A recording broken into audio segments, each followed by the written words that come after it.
Welcome to Bipolar She. I'm your host, Janine Noel. Before we get started, the content of this show does include suicide and suicidal ideation. If you are ever in need of immediate support, please dial 988, a suicide and crisis lifeline. I believe in the healing power of writing and speaking our mental health stories in all their raw details. So let's go.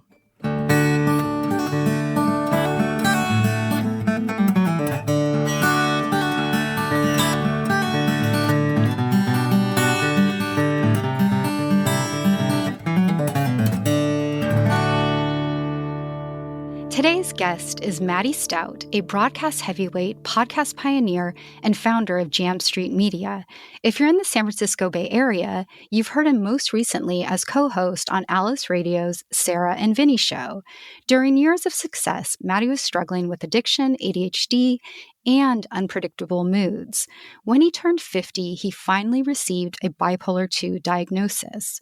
Bipolar 2 is when you primarily experience hypomania or high energy moods that do not shift into full-blown mania or psychosis. Matty tells a story of how getting the right diagnosis from a mental health professional at any time in your life can change everything.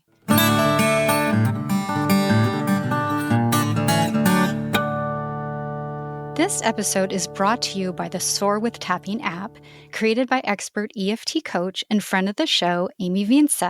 If you're navigating anxiety, trauma, or just trying to feel more grounded, tapping is a powerful science-backed tool that can help calm your nervous system and gently release the emotional weight you've been carrying. Amy's guided sessions in the app make it very simple to start healing right from your phone. Visit the Soar with Tapping app in Apple or Google Play stores and start your journey towards freedom. Hi, Matty. Thank you so much for coming on the show.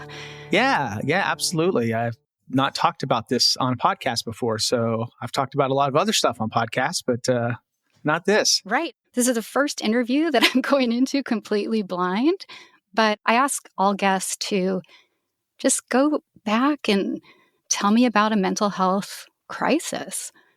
Oh, well, just one? What do you want me to choose from?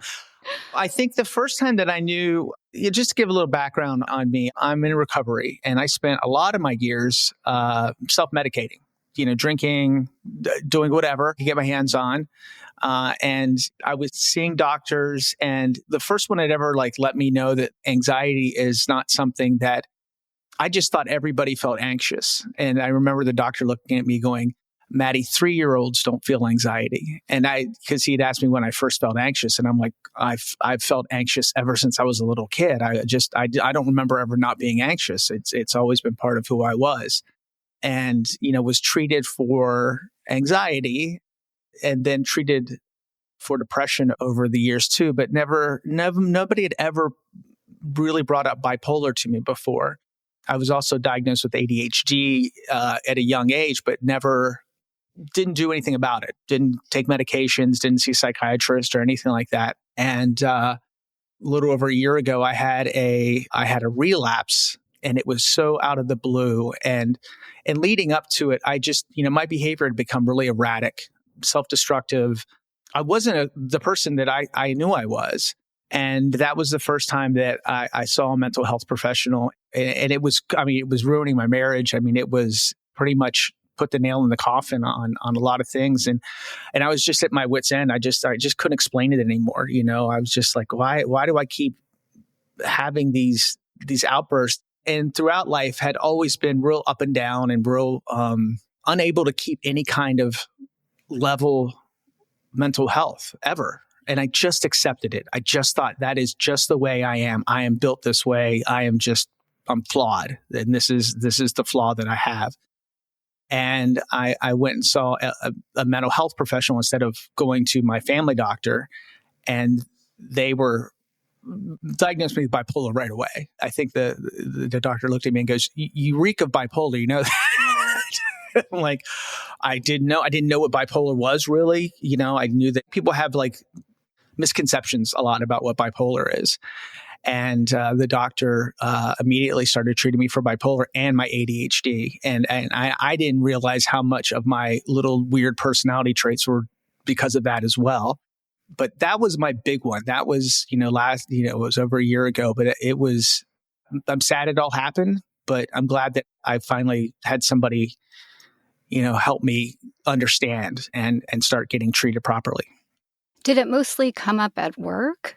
Well, I'm very work focused. I've always been work focused. I don't have kids. I started in radio when I was 16 and have worked since then, constantly working. So it would definitely come up with work. But when it started really affecting my personal life, and I would attribute it to work stress sometimes, but like my wife would say, but you're always stressed out about work. Like it's 24/7. So are you bipolar 1 or 2? I am bipolar 2. I have rapid bipolar. Okay. So, and again, I just accepted it. I was somebody who, I now know I was cycling a lot.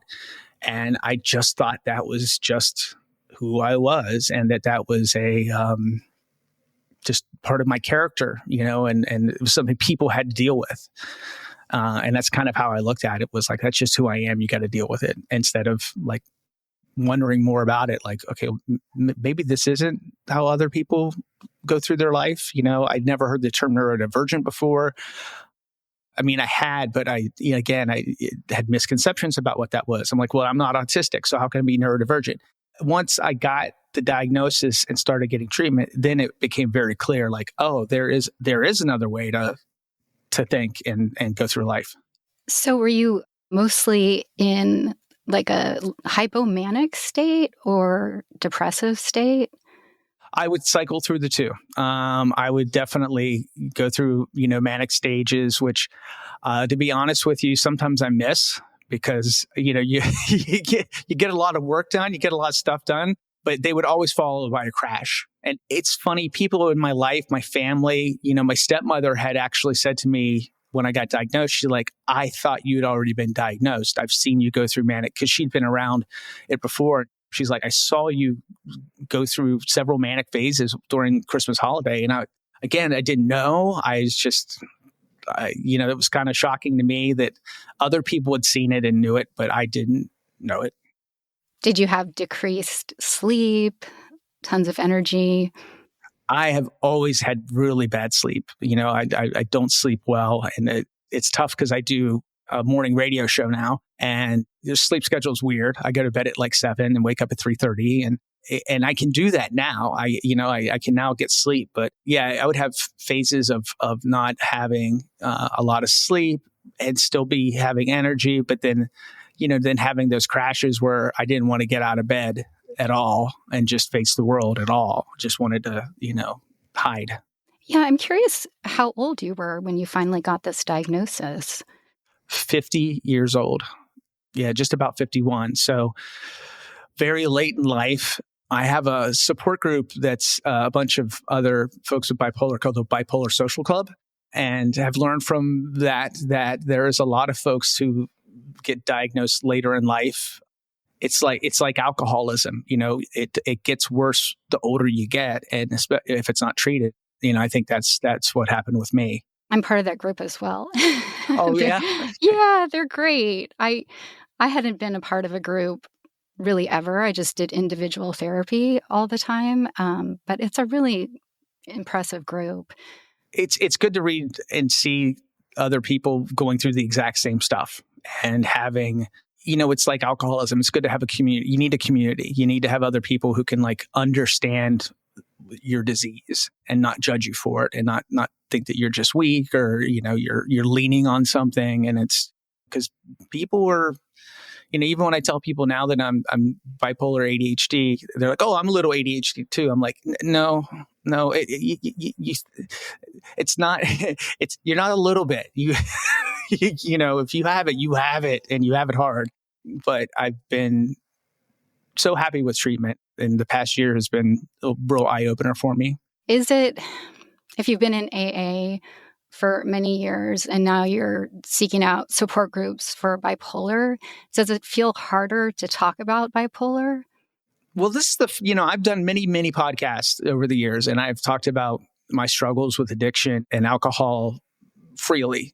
I have no problem talking about it because I know it's a disease. I know it's hereditary. I've got a family full of folks who can prove that. But with the bipolar, I didn't really know. I don't know anything about it. I can go watch some Instagram and YouTube clips and hear, but to have people actually say, hey, I'm taking this medicine, and how's it worked for you, and seeing a lot of other people self-medicated over the years as well, and things like that, and it's been good, but it definitely was harder to kind of say, okay, I need to find other people who are going through this. And I was lucky. I do some entrepreneurial stuff, and I was working with another founder, and it just came up in conversation. He was wearing his Bipolar Social Club T-shirt, and I said, is that real? I'm bipolar. And he's like, I'm bipolar too. And he's like, there's a lot of entrepreneurs who are bipolar. And that's how I got introduced to the group. Yeah, there really are. And I think it's a lot of male entrepreneurs actually are able to kind of ride the hypomanic wave, probably more than women. I'm interested also about like disclosing that you have bipolar and talking about it. I believe you talk about it also on the radio. Has that been hard to do?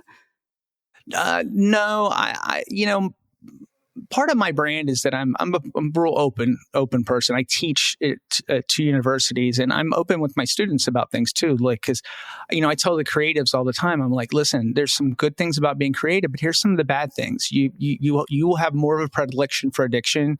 You will not. You will have a harder time turning your brain off than other people, and they automatically go, "You're absolutely They might not get the addiction part yet, but they get the I can't turn my brain off." And I'm like, that's a superpower we have, but over time, it can really be a detriment, because you need to turn your brain off once in a while.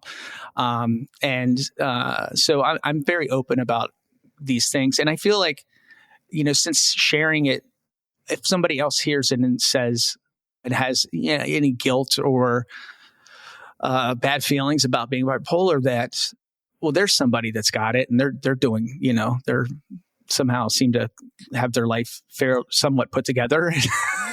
and so I think it's important, I really do. And because also just how different my life is with treatment, and I want other people to feel that too. I want people to know that there is another way. And I'll never forget, after a couple months of treatment, I actually posted this in the group. I'm like, I keep waiting for the other shoe to fall, because I can't believe I'm not going through these phases and all of that.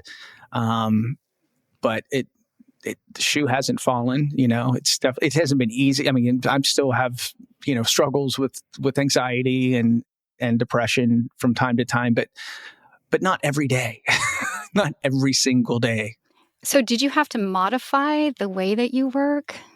I went back to radio. I'd been an entrepreneur for the last 17 years, and I decided I needed to do something that I know brings me a lot of joy when I'm working, and also keeps me busy and keeps me on a schedule. I know this about myself. I need to be regimented. I need to have a schedule of places I need to be, things I need to do. The slow time or time when I'm by myself is never good for me. So I definitely have modified that quite a bit.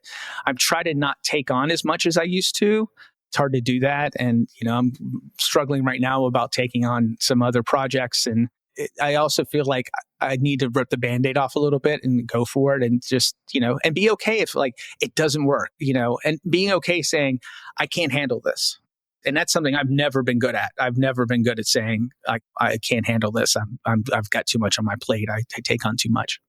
Have there been any other workarounds that you've discovered that help you and may help others? As far as workarounds, I don't schedule as much stuff. I try to not look at my phone as much as I used to. I don't go down I try to live a life of as free of stress as I can. And I mean that by like not actively seeking out stress, not going online and going, oh, what can I find that's going to make me angry and, get me disturbed? Just the opposite. If I'm going to go online, I'm going to look at dog videos. I'm going to, watch goofy stuff, music, things like that. And I think music's another big thing that I realized that listening to music really is helpful for me. It really does, make me feel good. So sometimes I'll just get in my car just to jam music and listen and, go for a little drive just to have that stimulus. So you bring more joy into your life by watching dog videos and keeping things lighter, the music. Anything else you discovered? One thing I do, I like to watch documentaries, and I find that to be very soothing. But a lot of times I like to watch documentaries in different languages because it keeps me focused. Like I'm actually reading something, and I read a lot. Reading's always been my refuge. Reading has always been like, okay, my brain's going crazy. I need to jump into a book and like calm it down. So, reading in general, like I can't stress how important I think that is for me. And I think, people find the same release from listening to podcasts, and whatever that is for you, be okay with it. If binging a Netflix documentary or binging something on Netflix is calming and makes you feel okay, don't feel bad about it. It's all right to sit on the couch and watch that because, I don't like to make broad statements for everybody, but at least for me, for this person, anything that brings my mind peace, and that's a word that I never thought I would say about my mind, I embrace. I take that and like, I really appreciate the word contentment because it's another thing that like, I just never have felt in my life, never was content with whatever I did, whatever, however, whatever anybody else said about me. I wasn't content. I was always, but you don't know, or, whatever. Now I like seek that out. And that's a really important word for me. And I try to remind myself that those moments of contentment are gold. So I'm just curious what advice you would have for someone, particularly a little bit later in life, if they were going through this. I would say, see your psychiatrist. And that's something that I just over the years was suggested with the ADHD and this anxiety. And I just never did. I just went to my family doctor and they do their best, but this is a diagnosis that needs to be done by a mental health professional and needs to be treated by someone who that's what they do. They treat mental health. That would be my big one. And knowing it's okay to ask for that help.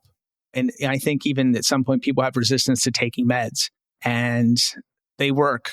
The meds work. And that's the one thing I know. I know I'm better when I'm taking things than when I'm not taking the meds. And I think that for some older folks, it's definitely, there's a little, some stigma. Like I don't, that's nice. I don't need to take that. I'm fine. When am I going to get off of this? And that's another thing that I don't think about. Like I don't want to be off of the things that are making me feel normal or whatever normal is, but more normal than what I felt before. I really regret not going to see a psychiatrist much earlier in life and sticking with it. I think I maybe in my 30s, I'd started to see one for a few weeks and then, or a few months to start to treat the ADHD and just fell off of it. And it's so important. I can't stress that enough. Seeing a psychiatrist is really vital if you have mental health problems. Yeah, I think it's really rough too, because often you just have to pay out of pocket to get decent care. And so that's also an obstacle for people. That was my obstacle. I was just like, I can't keep paying for this all. I didn't have the, resources. And I think that's one of the, that's one of the biggest flaws in our healthcare system is the lack of funding for mental health care and the ability to get free psychological care. And it is expensive and it can be, I've found one that works for me now, but yeah, I think that's a huge part of it. Yeah, there's so much work to be done. How can we get out in the world and make a difference and find cures and get better medications? Well, and I think it's by stuff like this, like talking about it, putting it out there. I know it's not for everybody. Not everybody wants to go out and say, hey, I have bipolar, because there is stigma attached to it, and people don't understand the difference between one and two, and they don't, they make assumptions about it.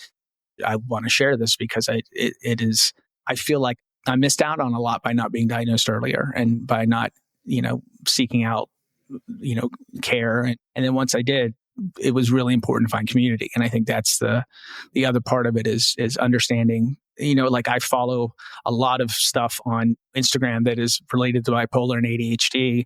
And I find it very comforting because I'm like, oh, I do that all the time. Yes. Okay. Yeah. This is me. This is me in a nutshell. Like I'm not alone. This is not just my weird idiosyncrasies. This is part of the disease. This is what, everyone's going through who has this. So it's vital. It's so important. At our age, we can kind of look back and go, God, I lost some years with this illness. Those are rough times. I've had a lot of regret this year. Yeah. And just looking back at relationships and decisions made that, I realize now I was making decisions in manic states that were not the right time to make decisions. And I still have to catch myself, even though I feel like I've gotten things much more under control, I will stop and pause and go, maybe don't make this decision right now. Maybe you need to get through whatever cycle I'm going through and then look at it on the other side. I think that's really important to remind myself. Like I have days now where I'm depressed or I'm anxious, and I just remind myself, remember what it used to be like, waking up and feeling like you lost your keys. That's what I used to tell people. I used to wake up every day like I lost my keys, like, that sinking feeling in your stomach of losing something. And I don't wake up like that anymore. And I have to remind myself on days where I do have anxiety or depression that it's okay. It's part of who I am, but it's not like it used to be. Sounds like these past few years were really productive in getting it handled. Yeah. Still work in progress, but definitely been a lot better. Well, it's really nice speaking with you. Nice to meet you, Janine.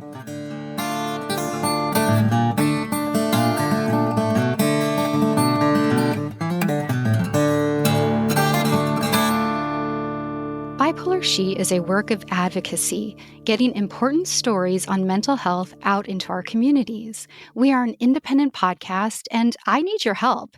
If you have time or resources, please reach out to me at bipolarshe.com. And if you can share, rate, and review wherever you get your podcasts, our stories have an even better chance of reaching someone in need. And as always, thanks for listening.